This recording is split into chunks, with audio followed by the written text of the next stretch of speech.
Bonjour, ravi de vous retrouver sur 13 bis TV. Nous sommes ici devant un lieu très symbolique de la Seine qui est la Porte Marine. C'est un vestige de quelques décennies où la Seine représentait le plus grand chantier de France. Derrière moi se trouve une construction très impressionnante qui est en fait le futur grand casino de la Seine du groupe Joa. D'ici quelques mois, vous pourrez jouer et même gagner, on vous le souhaite évidemment.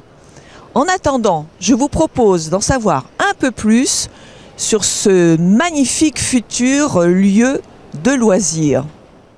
Le bâtiment, dans l'idée de l'architecte, a été fait pour respecter l'état d'esprit des chantiers navals qui étaient sur le site jusqu'en 88, il me semble. Donc la structure Eiffel, un petit peu qu'on retrouve sur les ateliers mécaniques ou qu'on retrouve sur la structure du pont. Donc on voit que ça a été respecté dans la charpente métallique et c'est à la forme d'un bateau avec les restaurants qui font office de vigie. On est un peu sur une image de porte-avions et prochainement, quand on aura quelques images de l'intérieur, on a cette idée-là aussi. On est sur une idée de fer et de bois qui rappelle le côté industriel des chantiers. Aujourd'hui, 20 millions d'euros investis sur un projet comme celui-là, avec des investisseurs étrangers, puisque c'est des Canadiens et des Anglais, nos investisseurs, nos actionnaires. Aujourd'hui, 20 millions d'euros en fonds propres sur une commune comme la Seine-sur-Mer, je pense que c'est inégalable. Pour l'instant, c'est inégalable.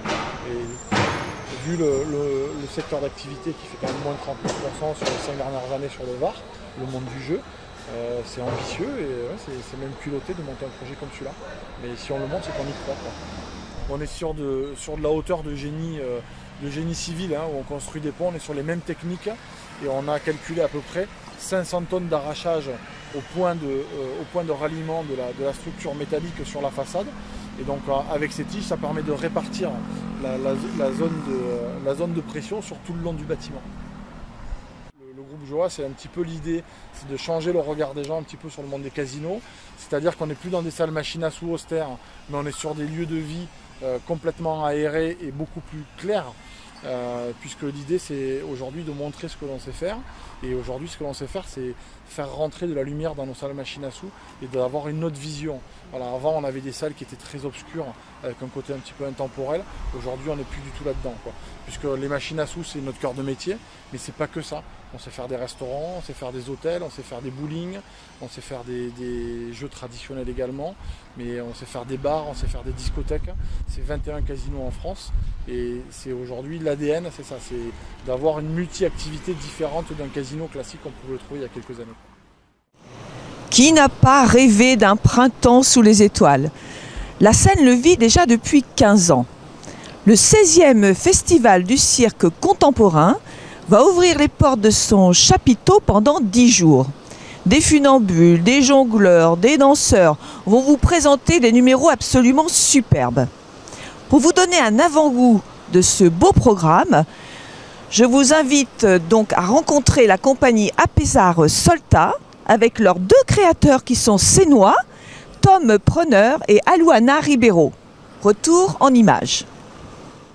Bon, Apésar, il est né, un spectacle il est basé sur l'idée du vivre ensemble.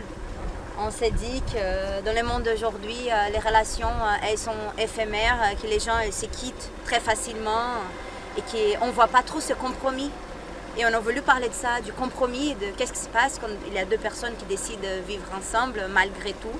Apésar d'ailleurs, ça veut dire ça, malgré en portugais.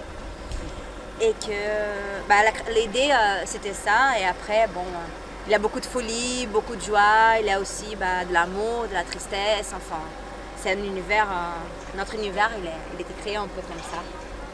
C'est un spectacle jeune, d'une compagnie jeune, dans un univers vieux, d'un vieux couple. Comme discipline de cirque, du coup, il y a du mât pendulaire, il s'agit plus ou moins d'un poteau accroché par le haut, où on fait des figures de cirque. Les deux ? Tous les deux, mais c'est quand même sa spécialité première parce qu'il faut savoir la particularité de notre spectacle, c'est que on s'est appris chacun notre discipline respective. Je jonglais, je lui ai appris le jonglage, elle faisait du mât pendulaire, elle m'a appris le mât pendulaire. Donc les compromis, ils ont même été faits dans la vie réelle. Et, donc il y a aussi beaucoup de danse, c'est très théâtral. et un petit peu d'équilibre. Magie, frisson, voltige, c'est ce que vous promet le 16e Festival international du cirque contemporain Un printemps dans les étoiles. Les équipes du 13 bis TV seront là pour vous accompagner à partir du 24 avril. C'est dans le merveilleux domaine Sainte-Roseline aux Arcs-sur-Argent que nous vous emmenons faire un voyage dans le temps. Un temps où les voitures se nommaient automobiles, un temps que nous retrouvons avec bonheur et nostalgie pour découvrir une quarantaine de ces vieilles dames pour le plaisir des yeux. Je vous emmène sur ce beau rendez-vous. Bugatti, Bentley, Ferrari, Oldsmobile, Triumph, Aston Martin, Mustang, Jaguar, Mercedes. La liste est longue concernant les voitures de légende à travers les décennies. À l'époque, elles avaient une vraie personnalité, des formes originales et reconnaissables entre toutes, et nous en avons gardé la nostalgie. Mais chaque année, depuis 4 ans, Aurélie Bertin, propriétaire du domaine Sainte-Roseline aux Arcs-sur-Argent, reçoit une quarantaine de ces véritables œuvres d'art sur roue. Cela au cours d'un grand concours d'élégance automobile organisé par Jean-Pierre Cornu, expert historien en automobile, véritable mémoire vivante.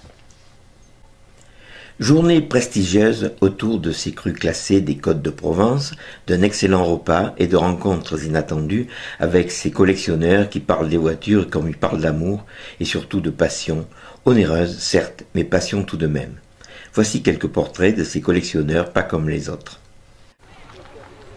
Si le ciel était menaçant, la pluie a eu l'élégance de ne tomber que le temps du repas, évitant à ces vieilles dames de trop mouiller leurs plus beaux atouts.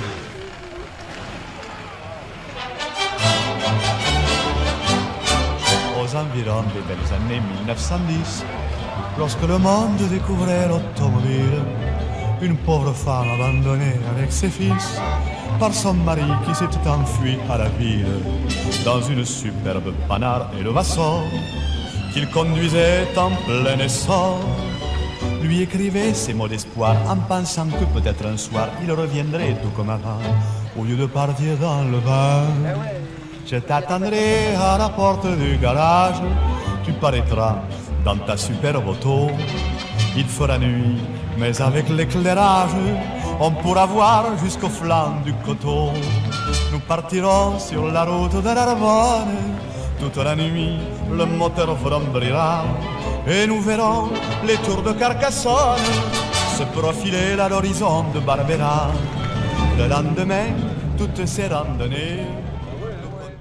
C'est la fin de la première partie de notre hebdo. Je vous propose de nous revoir maintenant mardi prochain pour la suite de nos reportages. Je vous dis donc très bon week-end et à mardi.